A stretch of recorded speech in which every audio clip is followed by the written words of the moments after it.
Vice President Pence said he came to Munich bearing a message from President Trump. I bring you this assurance. The United States of America strongly supports NATO and will be unwavering in our commitment to this transatlantic alliance. The Vice President repeated calls for European allies to keep their NATO commitment of spending 2% of GDP on defence. The President of the United States expects our allies to keep their word, to fulfill this commitment, and for most, that means the time has come to do more. Ahead of the conference, much of the focus had been on relations between Washington and Moscow. With regard to Ukraine, we must hold Russia accountable and demand that they honor the Minsk agreements, beginning by de-escalating the violence in eastern Ukraine.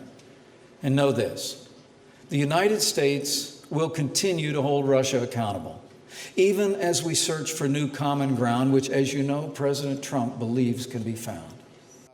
Listening to that was Russian Foreign Minister Sergei Lavrov. He said the world was at a moment of change. The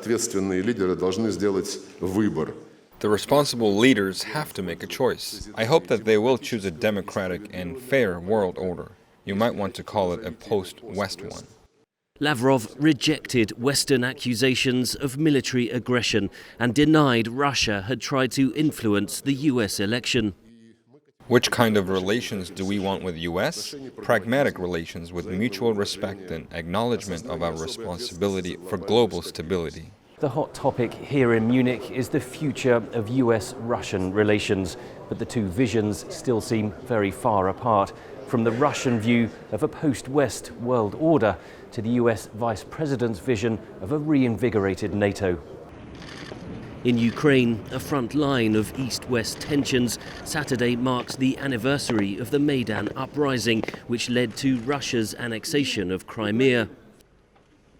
Fears over the US commitment to the Transatlantic alliance have been soothed in Munich, but the sense of crisis in Europe remains strong.